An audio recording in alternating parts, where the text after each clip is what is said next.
नमस्कार दोस्तों, स्वागत है आप सभी का हमारे हिंदी यूट्यूब चैनल हिंदी चर्चा विद गुंजन में। दोस्तों, आज हम जो प्रश्नोत्तरी कराने जा रहे हैं वो बीपीएससी शिक्षक भर्ती के लिए है। साथ ही साथ शिक्षक भर्ती में जो पार्ट 2 है, जो भाषा का है, जिसका अंक है 75 अंक का है, यह उसके लिए तो उपयोगी है ही। साथ ही साथ जो हम माध्यमिक, उच्च माध्यमिक में विशेष विषय के रूप में हिंदी भाषा यदि ले रहे हैं तो उसके लिए भी अत्यंत उपयोगी है। साथ ही साथ ये वीडियो अन्य जितनी भी प्रतियोगी परीक्षाएं होती हैं उनके लिए भी अत्यंत उपयोगी है, क्योंकि सभी में अनिवार्य रूप से हिंदी पूछी ही जाती है। तो यदि आप इस प्रकार की कोई भी परीक्षा की तैयारी, गवर्नमेंट एग्ज़ाम की तैयारी कर रहे हैं तो यह वीडियो ज़रूर से ज़रूर पूरा देखें। चलिए आइए बात करते हैं प्रश्न संख्या की। इसके पहले जो वीडियो अपलोड हो चुके हैं, आज उसी के आगे की प्रश्नोत्तरी हम कराने जा रहे हैं। वर्णमाला, हिंदी वर्णमाला के अंतर्गत ये तीसरी प्रश्नोत्तरी है हमारी। चलिए प्रश्न देखते हैं। प्रश्न संख्या 41, 40 तो कराया जा चुका है, 41 से हम शुरू कर रहे हैं। और एक ही बात यह है कि यदि आप मेरे चैनल पर नए हैं तो चैनल को सब्सक्राइब ज़रूर कर दें, बेल आइकन को दबा करके, जिसमें ऑल को दबाना ना भूलें, क्योंकि नोटिफिकेशन फिर आपको नहीं मिल पाएगा। चलिए प्रश्न संख्या देखते हैं 41वां। निम्नलिखित में से कौन पश्च स्वर है? यहाँ पे ना होना था, यहाँ पे माँ लिख गया है पूरा यहाँ पे, तो इसको ना ही पढ़िएगा आप लोग। निम्नलिखित में कौन पश्च स्वर है? ऑप्शन ए बा, ऑप्शन बी ढा, ऑप्शन सी आ और ऑप्शन डी जा। तो इसका सही उत्तर है ऑप्शन सी आ, ये पश्च स्वर कहलाता है। प्रश्न संख्या 42। निम्नलिखित में से कौन सा व्यंजन पार्श्विक है? यहाँ पर थोड़ी सी टाइपिंग मिस्टेक है दोस्तों।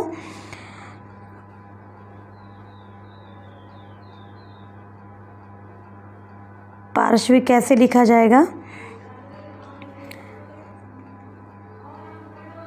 ऑप्शन है ऑप्शन ए शा, ऑप्शन बी ला, ऑप्शन सी झा और ऑप्शन डी या। इसका सही उत्तर होगा ऑप्शन बी ला।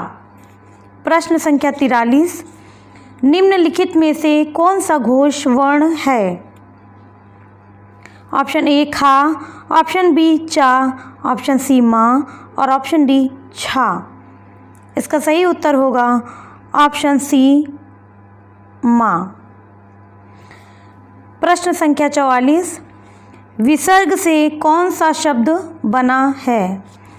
प्रश्न है विसर्ग से कौन सा शब्द बना है? ऑप्शन है ऑप्शन ए अध, ऑप्शन बी निःस्पृह, ऑप्शन सी द्वित्व, ऑप्शन डी थोड़ा सा।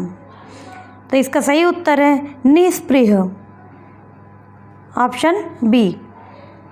प्रश्न संख्या 45 की ओर बढ़ते हैं। इनमें से ओ का उच्चारण स्थल कौन सा है? ऑप्शन ए दंत, ऑप्शन बी मूर्धा, ऑप्शन सी कंठोष्ठ और ऑप्शन डी इनमें से कोई नहीं। तो इसका सही उत्तर होगा ऑप्शन सी कंठोष्ठ। प्रश्न संख्या 46। का ग ज फा, यहाँ पे नुक्ता होना चाहिए सभी में, ठीक है, थोड़ा दूर नुक्ता लगा है। ऑप्शन ए, यहाँ पूछा गया है प्रश्न का ग ज फा ध्वनियाँ किसकी हैं? ऑप्शन ए संस्कृत की, ऑप्शन बी अरबी फारसी की, ऑप्शन सी अंग्रेजी की और ऑप्शन डी दक्षिणी भाषाओं की। तो इसका सही उत्तर होगा अरबी फारसी, ऑप्शन बी। प्रश्न संख्या 47। तालव्य व्यंजन है? ऑप्शन ए द, ट ड ढ। ऑप्शन बी च छ ज झ। ऑप्शन सी ट थ द ड। ऑप्शन डी म फ ज भ। इसका सही उत्तर है ऑप्शन बी च छ ज झ। प्रश्न संख्या 48 देखते हैं। प्रश्न है किन ध्वनियों को अनुस्वार कहा जाता है। ऑप्शन ए स्वर के बाद में आने वाली नासिक्य ध्वनियाँ। ऑप्शन बी स्वतंत्र रूप से उच्चरित ध्वनियाँ। ऑप्शन सी स्वर के साथ आने वाली ध्वनियाँ। और ऑप्शन डी व्यंजन के बाद में आने वाली ध्वनियाँ। इसका सही उत्तर होगा ऑप्शन ए स्वर के बाद में आने वाली नासिक्य ध्वनियाँ, क्योंकि जो नाक से निकलती है उसे नासिक्य ध्वनियाँ बोलते हैं, वो उन्हें अनुस्वार कहा जाता है। अंग। प्रश्न संख्या 49। इनमें से कौन स्वर ध्वनि के प्रकार हैं। ऑप्शन ए दीर्घ, ऑप्शन बी प्लुत और ऑप्शन सी ह्रस्व और ऑप्शन डी इनमें से सभी। तो इसका सही उत्तर हो जाएगा ऑप्शन डी इनमें से सभी, क्योंकि ये तीनों ही स्वर के ध्वनि के प्रकार हैं। प्रश्न संख्या 50 की ओर चलते हैं। निम्नलिखित में से कौन अर्ध स्वर कहलाता है। ऑप्शन ए या, ऑप्शन बी पा और ऑप्शन सी रा और ऑप्शन डी ला। इसका सही उत्तर है ऑप्शन ए या को अर्ध स्वर कहा जाता है। और प्रश्न संख्या 51। महाप्राण ध्वनियाँ व्यंजन वर्ग में किससे संबंधित हैं। ऑप्शन ए पहला दूसरा, ऑप्शन बी दूसरा तीसरा, ऑप्शन सी दूसरा चौथा और ऑप्शन डी पहला चौथा। इसका सही उत्तर होगा ऑप्शन सी दूसरा और चौथा।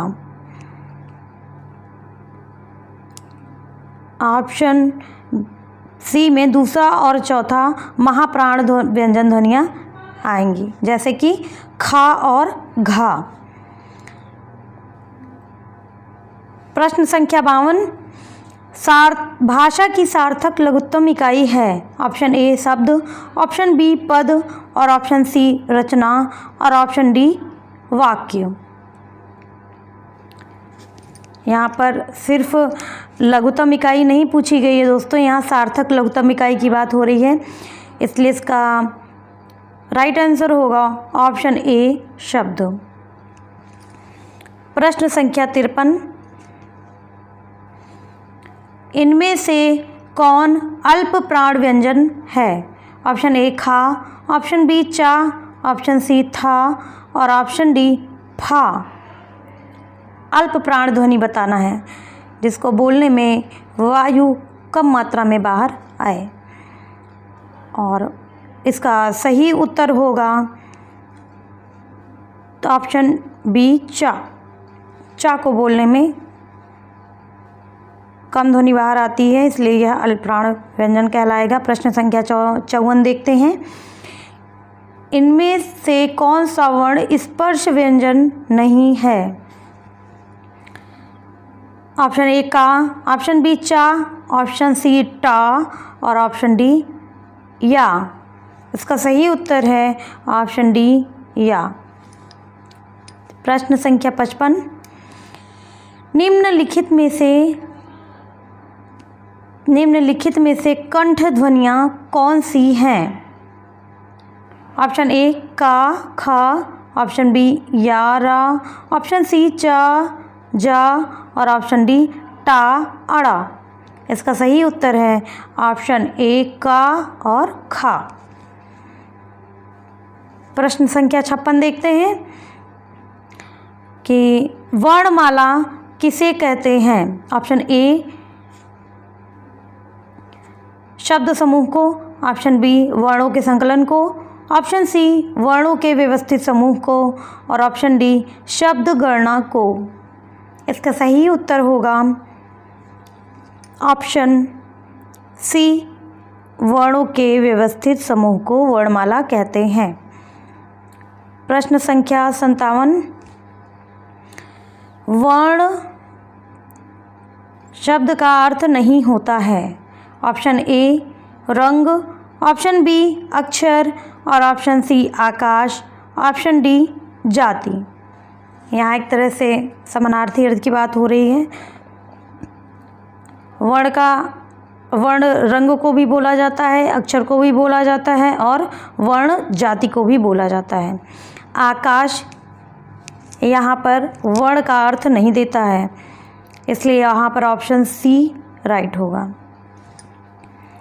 प्रश्न संख्या 58, हिंदी शब्दकोश के अनुसार संतान, सकल, सचल, सक्षम शब्दों का सही क्रम बताना है। एक तरह से ये शब्दकोश डिक्शनरी के अनुसार हमें कौन सा वर्ण पहले आएगा यहाँ पे ये बताना है। ऑप्शन ए संतान, सकल, सचल, सक्षम, ऑप्शन बी सकल, संतान, सचल, सक्षम, ऑप्शन सी संतान, सकल, सक्षम, सचल और ऑप्शन डी सकल, संतान, सक्षम, सकल।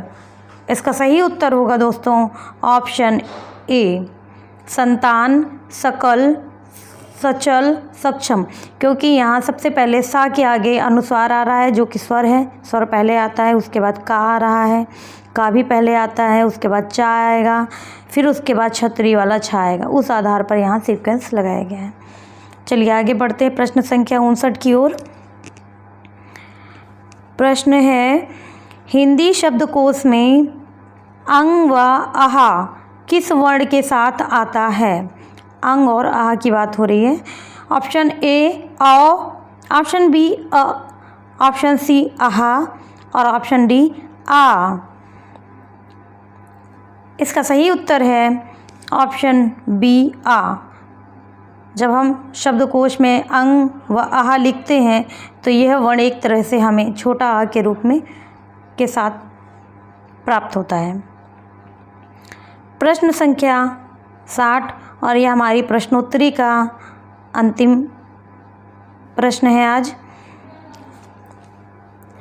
निम्नलिखित में से कौन सा शब्द अमात्रिक है। ऑप्शन ए कलरव, ऑप्शन बी कारखाना, ऑप्शन सी अमिताभ और ऑप्शन डी चाह चहाना। यहाँ पे चाह में बढ़िया की मात्रा नहीं होनी चाहिए। चाह चहाना। इसका सही उत्तर होगा ऑप्शन ए कलरव। कलरव में कोई भी मात्रा यहाँ आपको देखने को नहीं मिल रही है, इसलिए इसका राइट आंसर होगा ऑप्शन ए कलरव। दोस्तों वीडियो कैसा लगा ज़रूर बताएंगे और पूरा वीडियो देखने के लिए धन्यवाद।